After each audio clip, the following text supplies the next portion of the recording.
ஈரோடு கிழக்கு தொகுதியில் கொட்டகை அமைத்து பொதுமக்களை அடைத்து வைப்பதற்கு தடை விதிக்க கோரிய வழக்கில் தேர்தல் ஆணையம் பதிலளிக்க உயர்நீதிமன்றம் உத்தரவு பிறப்பித்திருக்கிறது. அண்மை செய்தியாக நாம் பார்த்துக் கொண்டிருக்கிறோம்.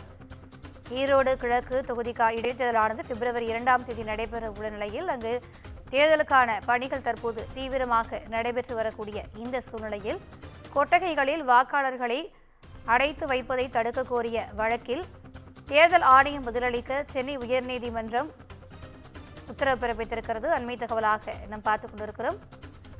இது குறித்தான கூடுதல் விவரங்களை எமது தலைமை செய்தியாளர் சிவா வழங்க கேட்கலாம். வணக்கம் சிவா, உயர்நீதிமன்றத்தினுடைய இந்த உத்தரவு குறித்தான கூடுதல் விவரங்கள். திவ்யா, ஈரோடு கிழக்கு சட்டமன்ற தொகுதி இடைத்தேர்தலில் செல்வாக்கான கட்சிகள் கொட்டகை அமைத்து வாக்காளர்களை தங்க வைப்பதை தடுக்க கோரிய வழக்கில் தேர்தல் ஆணையம் பதிலளிக்க சென்னை உயர்நீதிமன்றம் உத்தரவு பிறப்பித்திருக்கிறது.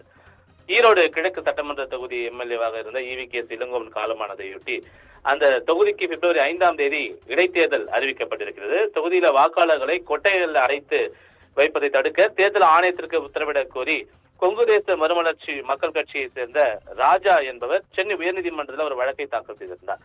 அந்த மனுவில் தொகுதியினுடைய எம்எல்ஏவாக தேர்ந்தெடுக்கப்பட்ட திருமகன் ஈவேரா மரணத்தை தொடர்ந்து 2023ஆம் ஆண்டு இடைத்தேர்தல் நடத்தப்பட்டதாகவும் இந்த தேர்தலில் போட்டியிட்ட ஆளும் கூட்டணி கட்சியை சார்ந்த வேட்பாளர் வெற்றி பெற செய்யவும் மற்ற வேட்பாளர்கள் வாக்காளர்களை அணுகுவதை தடுக்கவும் ஒவ்வொரு வார்டிலும் கொட்டகைகள் அமைத்து அதில் வாக்காளர்களை தங்க வைத்ததாக அவர் கூறியிருக்கிறார். கொட்டகைகளில் தங்க வைக்கப்பட்ட வாக்காளர்களுக்கு உணவு உள்ளிட்டவை வழங்கப்பட்டதாகவும் வாக்குக்கு பணம் வழங்கப்பட்டதாகவும் அதனாலேயே அந்த தேர்தலில் போட்டியிட்டு தோல்வியடைந்ததாகவும் அவர் தங்களுடைய கடுமையான குற்றச்சாட்டை அந்த மனுவில் குறிப்பிட்டிருக்கிறார். தற்போது நடக்க இருக்கக்கூடிய இந்த தேர்தலில் கொட்டகை பாணி பின்பற்றக்கூடும் என அச்சம் தெரிவித்துள்ள அந்த மனுதாரர் இதனை தடுக்க நடவடிக்கை எடுக்கும்படி தேர்தல் ஆணையத்திற்கு மனு அளித்ததாக தெரிவித்திருக்கிறார்.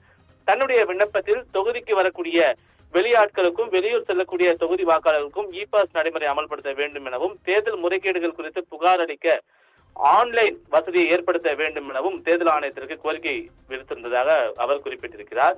ஜனவரி 8ஆம் தேதி அளித்த தன்னுடைய விண்ணப்பத்திற்கு பதிலளிக்கவில்லை என்பதால் அதனை பரிசீலிக்கும்படி தேர்தல் ஆணையத்திற்கு உத்தரவிட வேண்டும் என அவர் கோரிக்கை விடுத்திருக்கிறார். இந்த வழக்கை விசாரித்த நீதிபதி ஆர் சுப்பிரமணியம் மற்றும் குமரப்பன் ஆகியோர் கொண்ட அமர்வு மக்கள் ஏன் கொட்டைக்கு செல்ல வேண்டும், யார்தான் சலுகைகள் வழங்கவில்லை என தெரிவித்து மனுவுக்கு தேர்தல் ஆணையம் பதிலளிக்க வேண்டும் என்று உத்தரவிட்டு இந்த விசாரணையை ஒத்திவைத்திருக்கிறார்கள். திவ்யா,